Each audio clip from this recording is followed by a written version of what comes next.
शिव महापुराण की कथा कहती है पुरुषोत्तम मास चालू हुआ है,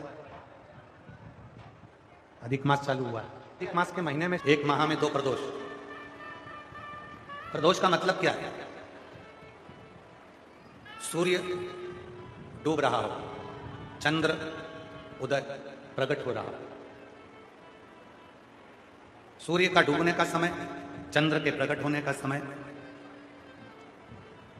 जो सूर्य के डूबन का जो समय होता है, डूबने के कुछ पल से प्रदोष का कार्यकाल प्रारंभ होता है। प्रदोष प्रारंभ, प्रदोष प्रदोष प्रारंभ।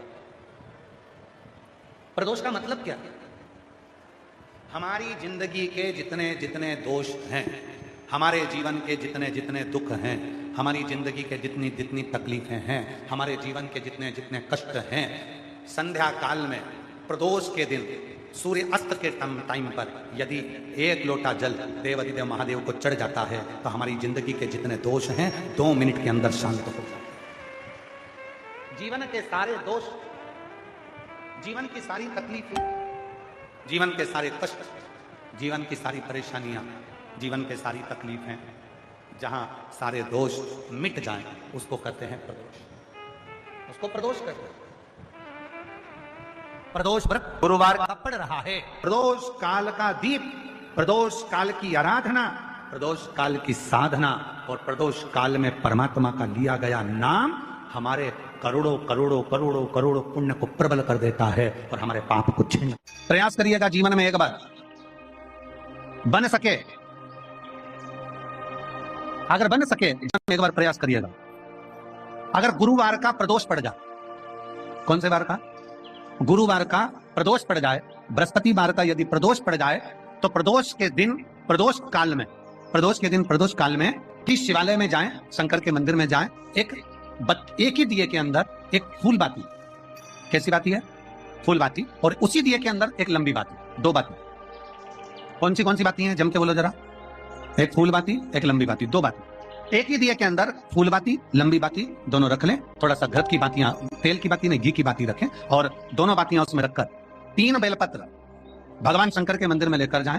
दिए को भी प्रज्वलित नहीं करना है। पहली बेलपत्र नंदीश्वर की जो ऊपर का भाग होता है जिसको हम शिव तत्व भाग कहते हैं, नंदी के पीठ पर एक भाग होता है जिसको शिव तत्व भाग कहा जाता है, वो नंदी की पीठ पर जो भाग है वहां पर एक बेलपत्र समर्पित करें। दूसरा बेलपत्र आप जो माता पार्वती जी का, जैसे ये शिवलिंग है और ये गोल भाग है, ये माता पार्वती जी का हस्तकमल है, तो माता पार्वती जी का जो हस्तकमल है, इस हस्तकमल पर कहीं पर भी एक बेलपत्र आप समर्पित कर दें। और तीसरे नंबर की जो बेलपत्र है वो भगवान शंकर पर समर्पित कर दें।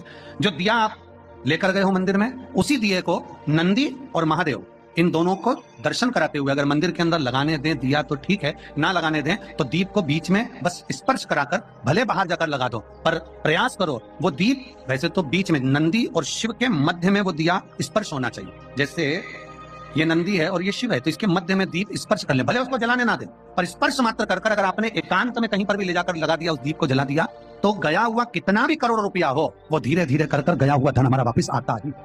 कोई खाकर भी बैठ गया तो देगा जरूर, वो धन आएगा जरूर, कैसे भी आएगा, पर अपनी संपदा वापस। कल भी कथा में कहा था कि मंदिर नहीं जा सकते तो उसकी चौखट का दर्शन करो। उसके दरवाजे के द्वारपाल वीरभद्र मणिभद्र और उसके चौखट पर बैठी है भाग्य देवी।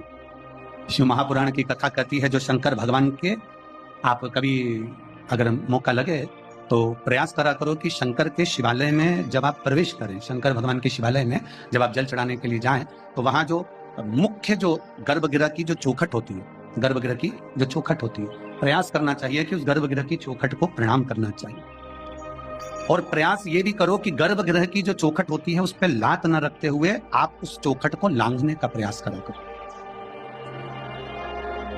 चौखट को लांघ, गर्भगृह की चौखट को प्रणाम। अगर आपने दूर से भी शिखर का दर्शन करा है, आप दूर खड़े हो और आपको बाबा विश्वनाथ का दर्शन नहीं हो रहा है, आप दूर खड़े हो आपको महाकाल राजा का दर्शन नहीं हो रहा है, आप दूर खड़े हो आपको ओमकारेश्वर बाबा का दर्शन नहीं हो रहा है, आप दूर खड़े हो आपको भीमाशंकर बाबा का दर्शन नहीं हो रहा है, आप बहुत दूर खड़े हो और मान लो आपको केदारेश्वर बाबा का दर्शन अंदर नहीं हो रहा है, बहुत लंबी लाइन में खड़े हो, तो बाबा की चौखट का अगर दर्शन कर लेते हो, उस पर ध्यान भी लगा लेते हो, तो भाग्य पलट कर ही रहता, भाग्य पलटता ही है।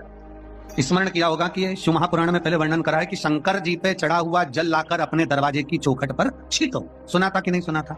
जम के बोलो जरा, सबने सुना था ना कि अपने दरवाजे की चौखट पर छीटो, अपने दरवाजे के अंतर्गत छीटो। उसका कारण क्या था? उसका केवल एक कारण है कि भगवान शंकर पर चढ़ा हुआ जल अगर थोड़ी सी भी रज लगकर आ गई, भगवान शिव का चढ़ा हुआ जल अगर हमारी चौखट पर दुकान पर आकर अगर छिटक दिया तो कुबेर का भंडार मेरा महादेव भर ही दे। शंकर भगवान तुझे ना हार देंगे ना अंगूठी देंगे, पर शंकर भगवान तेरी किस्मत पलट दे। गुरुवार की प्रदोष पड़ती है तो शिव गंगा के स्थल पर निवास करते हैं। गुरुवार की प्रदोष शत्रुओं का नाश करते हैं। ऐसी प्रदोषों का नियम वर्णन किया। फिर लिखा शिव महापुराण में, बड़ा सुंदर लिखा विद्या जी ने। मान लो आप प्रदोष का व्रत नहीं कर सकते, आप अगर व्रत नहीं कर सकते तो प्रदोष के दिन, प्रदोष काल में शाम का समय सूर्य अस्त का कुछ पल कुछ घड़ी के पहले से लेकर बाद तक का प्रदोष काल के अंतर्गत आप शंकर जी के मंदिर में जाकर 1 लोटा पानी 5 बेलपत्र भी अगर समर्पित करते हैं तो संपूर्ण प्रदोष का फल आपके भाग्य में प्रकट होता है। शिव महापुराण में शिव कथा कहती है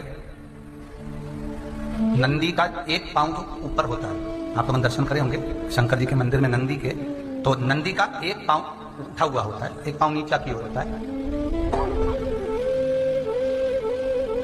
शिव पुराण की कथा कहती है मान लो कोई हड्डी से जुड़ा हुआ रोग, नेत्रों से जुड़ा हुआ, मस्तिष्क से जुड़ा हुआ कोई रोग रहता है तो एक नीले कलर का फूल आता है हमारा, उस फूल में हल्दी डालकर गुरुवार का प्रदोष पड़ने पर जो नंदी के पांव के पास समर्पित कर देता है हमारा, उसका रोग धीरे धीरे समाप्त होने लगता है। लिंग पुराण कहती है कि नंदीश्वर भगवान के सामने जो पुष्प समर्पित करा जाता है उसको, ये तो लिखा था स्कंद पुराण और शिव पुराण। लिंग पुराण कहती है जो फूल आपने समर्पित करा उसको लाकर पानी की बाल्टी में डालकर आप स्नान भी कर सकते हो, उससे भी हड्डी के जितने रोग होते हैं उसमें आराम लगने लगता है। जैसे कहीं शरीर नहीं चल रहा, हाथ झुन्न पड़ रहा है, हाथ काम नहीं कर रहा, हाथ में झुंझुनी आ रही है, कंपन आ रहा है, उसमें भी ये प्रयोग पर होना चाहिए बृहस्पतिवार की प्रदोष। कौन से वार की? बृहस्पतिवार, गुरुवार की प्रदोष। प्रदोष के दिन यदि आपको कहीं से शमी पत्र मिल गया,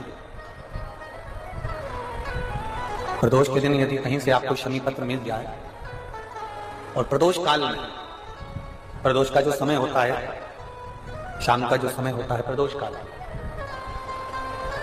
4 प्रदोष 5 प्रदोष आप कर देखिएगा कि आपका कोई काम है, कोई नौकरी के लिए आप अप्लाई कर रहे हैं, कोई समस्या बड़ी विकट आ गई है, कोई तकलीफ विकट आ गई है, कोई समस्या विकट आ गई है, प्रदोष के प्रदोष काल में अगर एक शमी पत्र भी आप घर के शिवलिंग को, अब ये करने के लिए आपको मंदिर के शिवलिंग नहीं जाना, अपने घर में जो शिवलिंग, चाहे वो स्फटिक का हो, पारद का हो, कंकर शंकर का हो, लकड़ी का हो, जो शिवलिंग तुम्हारे घर में, कांच का हो, चाहे वो नर्मदा के कंकर का हो, नर्मदेश्वर हो, पाषाण का हो, जो शिवलिंग, चांदी का हो, सोने का हो, तांबे का हो, पीतल का हो, जो शिवलिंग तुम्हारे, एक शमी पत्र यदि आप भगवान शंकर के शिवलिंग पर समर्पित कर रहे हो और उस शमी पत्र को उठाकर रात्रि को 9:15 की जो एक मुहूर्त होता है, एक समय होता है जिस समय पर हम अपने मन की बात भगवान शंकर को कहते हैं, पूर्व में भी इसका वर्णन हम कर चुके हैं कथाओं में। उस 9:15 पर वो शमी पत्र को उठाकर एक कागज में, कटोरी में उसको रखते हैं। 4 या 5 प्रदोष के उस शमी पत्र को अपने पास में रखिए और जिस कार्य के लिए जा रहे हो उसको जेब में ऊपर के भाग में उसको रखकर लेकर जाइए, आपका वो कार्य सफल होकर ही रहेगा, वो रुक नहीं सकता।